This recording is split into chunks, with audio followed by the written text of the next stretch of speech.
I'm wearing my Claddagh ring, very proud of it. It's the love, heart for love and the hands for friendship, the crown for loyalty. It's a symbol of this gorgeous village here. They're renovating this cottage. It's going to be called Katie's Cottage, part of the Claddagh Craft Village. It'll be open for business, we hope, certainly by the end of March, start of April.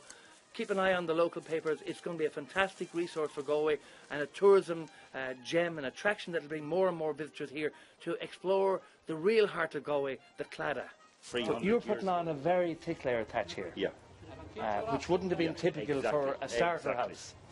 Precisely. But the houses in the Claddagh were already 200 or 300 years old, and they'd have had many layers. On putting on it, and maybe they didn't do the whole house every year. No. They might have done a section of it. Little bit, Because the material. If you had access to all this material, but if you had to pay for it, or take a hike out to Headford, as you say, you would have had to trade off something. You would have had to barter fish. Okay, that's a fair point. Like that, you know? Never thought of it in those terms. Yeah. So this is a sciop or a scallop, and it's a hazel wand or hazel rod that's been bent, and you don't bend it. You twist it to bend it. Otherwise it'll snap. I don't have them from scratch, but you have to. If you bend it, it'll just snap like a hair clip or whatever. If you twist it, and when you bend it, it's actually way stronger, and you use it exactly like a hair clip that a woman would use to keep the hair together, and you stick it down so it's pinning the thatch to the roof strategically in locations here.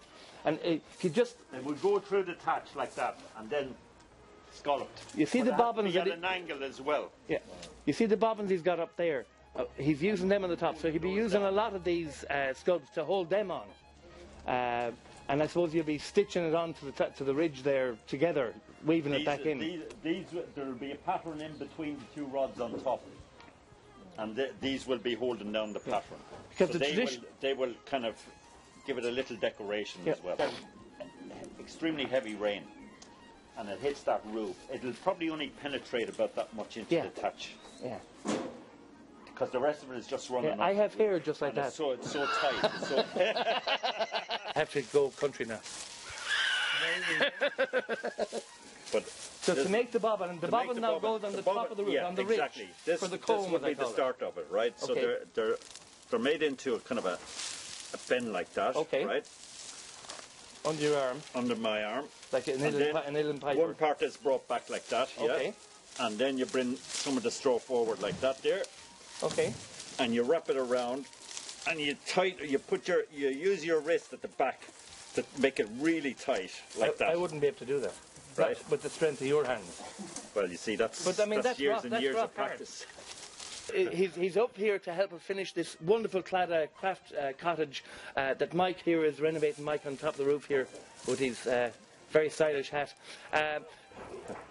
There hasn't been a cottage thatched in the Claddagh for over 60 years because, frankly, most of the Claddagh thatched cottages disappeared when we built in the 1930s. So you had twisted it, you then wrapped it. It's brought in around underneath like that, right?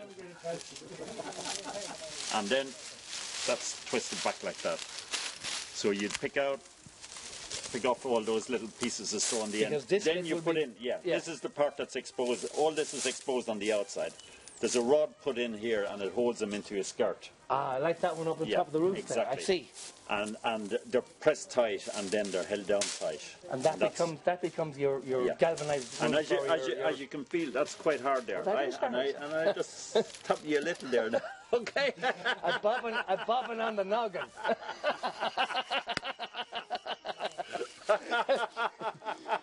Thank you so much. You're welcome. For that wonderful Thank you. Cultural experience. And if you've enjoyed it, goaywalks.com and, of course, Tom behind the camera, O'Connor's Pub in Salthill.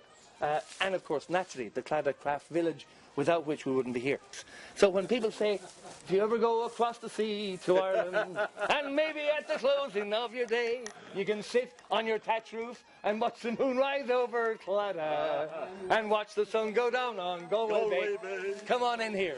We'll have a look at the cottage. You're coming in through the half door of the cottage.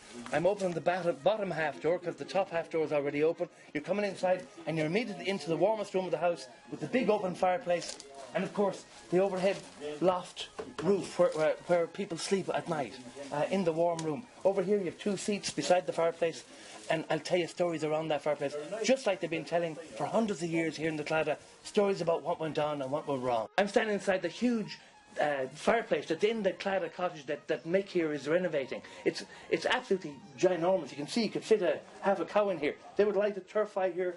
There'll be a crane here on which the pots will hang, and they'll be able to heat the skillet pot and of course the big cauldron for the potatoes, and of course up here under the roof you'll be smoking the herring and the mackerel, because that's how you preserved fish in the old days. This is a fishing village. They lived off their fish, so you'd have a couple of dozen fish up here in the smoke.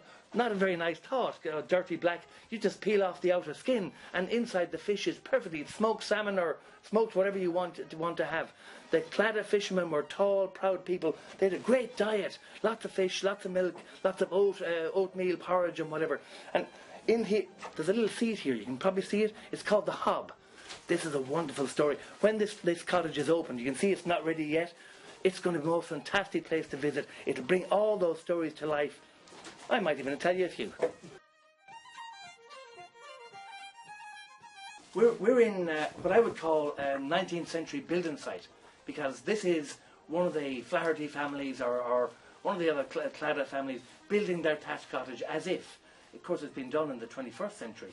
We're using traditional methods. There's gorgeous textures, gorgeous materials. I'm holding some wheat that was grown out in Corrandulla, just about 10 miles out the road here.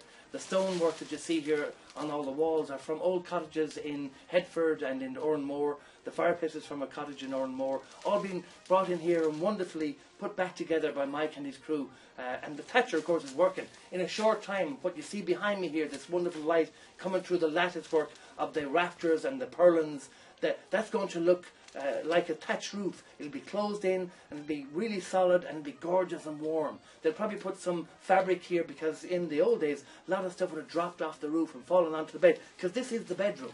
So in here you might have at night 10 or 12 people sleeping, and it was head to toe sometimes like sardines in a can, you know, because it was all about warmth and heat and keeping yourself warm. They would have had some blankets and something nice and soft to lie on, maybe even rush beds like this.